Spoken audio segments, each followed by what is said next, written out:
Shalom Bapak Ibu Saudara yang dikasihi Tuhan, selamat pagi. Mari kita belajar firman Tuhan pada hari ini, yaitu tentang bagaimana kita bisa hidup dipimpin oleh Roh Kudus. Bahwa Roh Kudus itu ada di dalam kehidupan kita. Nah, hal ini dilakukan yaitu di mana Tuhan Yesus sendiri mengatakan bahwa ketika Tuhan Yesus 40 hari sebelum naik ke surga sudah memberi pesan-pesan kepada murid-muridnya, yaitu di mana di dalam Matius 28 ayat 19 sampai 20, pergilah jadikanlah semua bangsa muridku dan baptislah mereka dalam nama Bapa, Anak dan Roh Kudus, dan ketahuilah aku menyertai engkau sampai akhir zaman. Inilah perintah yang diberikan Tuhan kepada murid-muridnya dan kita semua sampai saat ini. Karena itu mari kita lakukan firman Tuhan, yaitu mentaati firman Tuhan kita sebagai murid Tuhan Yesus, melakukan yaitu pergi, yaitu di mana kita mencari jiwa-jiwa dipersembahkan kepada Tuhan dan ajar mereka. Artinya tidak cukup hanya dibaptis, tetapi kita harus membawa jiwa-jiwa itu sampai mengenal Tuhan dengan sungguh-sungguh dan bertumbuh imannya, yaitu di mana mereka bisa bertumbuh secara rohani. Lalu yang ketiga, kita harus mengajarkan juga bahwa ingatlah bahwa Tuhan Yesus menyertai kita kemanapun kita pergi ketika mencari jiwa-jiwa dipersembahkan kepada Tuhan. Nah, ini dilakukan waktu Tuhan Yesus masih di dunia 40 hari. Lalu kemudian Tuhan Yesus naik ke surga. Dan sudah itu Tuhan katakan di dalam Yohanes 14 ayat 25 sampai 26. Dikatakan firman Tuhan itu, semuanya itu kukatakan kepadamu selagi aku berada bersama-sama dengan kamu. Tetapi penghibur yaitu Roh Kudus yang akan diutus oleh Bapa dalam namaku, dialah yang akan mengajarkan segala sesuatu kepadamu dan akan mengingatkan kamu akan semuanya yang telah kukatakan kepadamu. Nah, inilah firman Tuhan yang dikatakan oleh Tuhan, yaitu Roh Kudus itu akan diberikan kepada kita. Tujuannya apa? Dia memberikan penghiburan kepada kita. Kita tidak ditinggalkan sendirian karena ada Roh Kudus. Roh Kudus ada di dalam hidup kita. Maka Dia yang akan mengajari kita bagaimana kita harus mentaati firman Tuhan. Apa yang diajarkan Tuhan Yesus waktu di dunia. Kita harus meneladani Tuhan Yesus dalam kehidupan kita, yaitu dengan Roh Kudus. Bahkan ketika kita berdoa, disitulah Roh Kudus juga menuntun kita, doa-doa kita itu disempurnakan oleh Roh Kudus, diaturkan kepada Bapa di surga. Itulah Roh Kudus, yaitu yang menghibur kita dan penolong kita. Makanya kita setiap hari harus dipimpin Roh Kudus, karena Roh Kudus itu tidak instan masuk dalam kehidupan kita. Dia harus kita minta. Kita harus setiap hari minta dipimpin Roh Kudus. Karena apa? Seringkali hidup kita diintimidasi oleh iblis. Iblis itu sering menakut-nakuti kita. Karena apa? Dikatakan di dalam 1 Petrus 5 ayat 8, berjagalah, waspadalah, karena iblis itu bagaikan singa yang mengaum-ngaum, siap menerkam mangsanya. Artinya apa? Di mana situasi, keadaan, apapun kita, dimanapun berada, iblis itu bisa saja mengintimidasi lewat pikiran kita, yaitu mengingatkan dosa-dosa kita, bahwa kita tidak bisa masuk surga, kita tidak bisa hidup kudus. Itulah intimidasi iblis. Karena itu kita penting dipimpin oleh Roh Kudus dengan mengatakan tidak, bahwa saya dipimpin Roh Kudus. Kita bisa belajar bahwa orang yang seperti Paulus juga, dia merasakan ada pertentangan di situ. Kita lihat di dalam firman Tuhan ini, Roma 7. Di dalam Roma 7 dikatakan di sini bahwa Paulus itu juga merasakan hal demikian. Ayat 19 sampai 25 itu. Ayat 19 sampai 25 dikatakan firman Tuhan ini, ya, sebab bukan apa yang aku kehendaki, yaitu yang baik, yang aku perbuat, melainkan apa yang tidak aku kehendaki, yaitu yang jahat, yang aku perbuat. Jadi jika aku berbuat apa yang tidak aku kehendaki, maka bukan lagi aku yang memperbuatnya, tetapi dosa yang diam di dalam aku. Demikianlah aku dapati hukum ini. Jika aku menghendaki berbuat apa yang baik, yang jahat itu ada padaku. Sebab dalam batinku aku suka akan hukum Allah.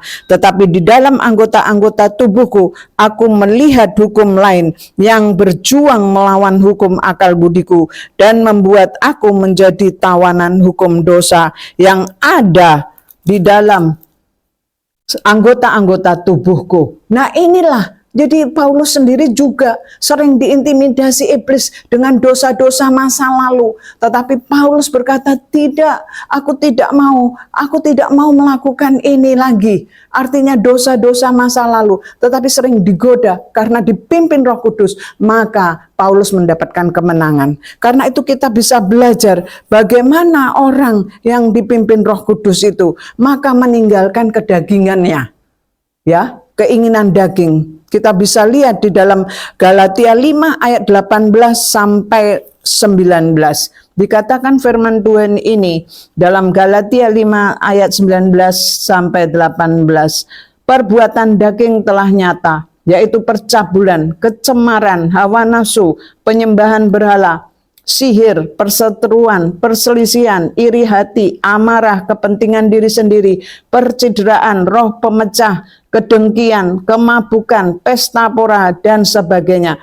Terkadang terhadap semuanya itu kuperingatkan kamu, seperti yang telah kubuat dahulu, bahwa barang siapa melakukan hal-hal yang demikian, ia tidak akan mendapat bagian dalam kerajaan Allah.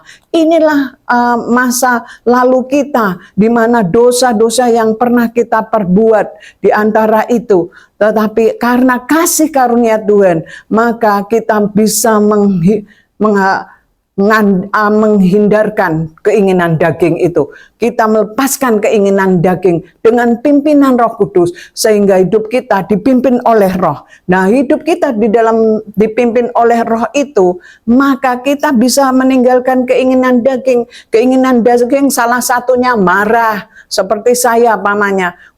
Bangun pagi-pagi sudah berdoa tapi masih marah-marah. Kenapa? Karena situasi yang mencekam, atau karena keadaan-keadaan di rumah, atau buru-buru pergi, tetapi apa yang saya inginkan tidak tercapai, akhirnya saya marah. Lalu apalagi? Atau pesta pora, itu hal-hal yang tidak baik, atau kemabukan, hawa nafsu mata, pergi ke mall, keinginan mata, pengen ini, pengen itu, ingin beli ini, beli itu, akhirnya apa? Tidak punya uang habis sebelum 1 bulan.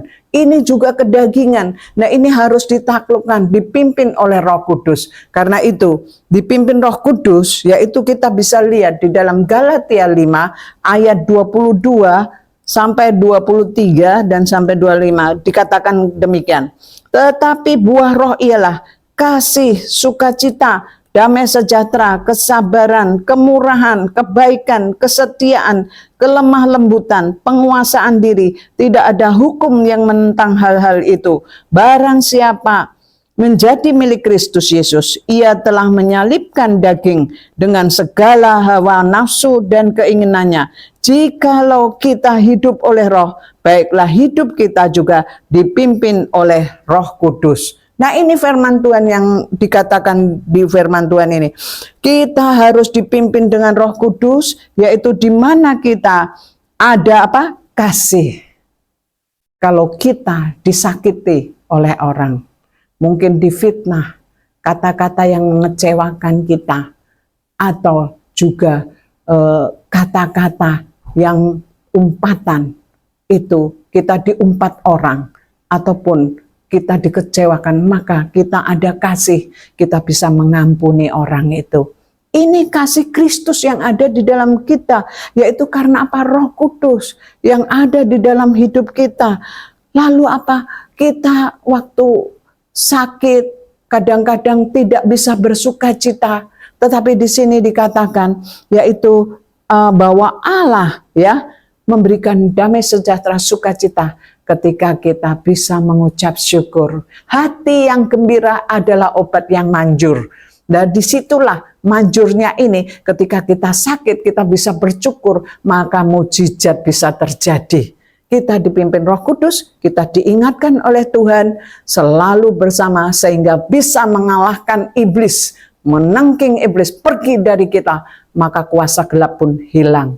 Karena itu saudaraku, mari kita hidup tiap hari dipimpin oleh Roh Kudus. Dan pekalah terhadap suara Roh Kudus, sehingga hidup kita boleh bersuka cita. Hidup kita menjadi berkat bagi orang lain. Hidup kita pun bahagia. Hidup kita tenang. Karena kita hidup dipimpin oleh Roh Kudus. Mari Bapak Ibu Saudara yang dikasihi Tuhan, kita berdoa. Bapa di surga, di dalam nama Tuhan Yesus, kami sungguh bersyukur kepadamu Tuhan, karena Engkau memberikan Roh Kudus dalam kehidupan kami, memimpin kami setiap hari, sehingga kami bisa menjalani hidup ini dengan damai sejahtera-Mu, dengan ketenangan, karena Engkau menyertai kami. Engkau memimpin kami, ya Roh Kudus, di dalam hidup kami, sehingga kami selalu menang terhadap godaan iblis. Kami menang terhadap pikiran-pikiran yang mengintimidasi kami, Tuhan. Terima kasih Bapa, sehingga kami menang karena Tuhan Yesus telah memberikan kemenangan kepada kami dengan pimpinan Roh Kudus-Nya. Di dalam nama Tuhan Yesus, kami sudah berdoa dan mengucap syukur. Amin. Terpujilah nama Tuhan. Shalom.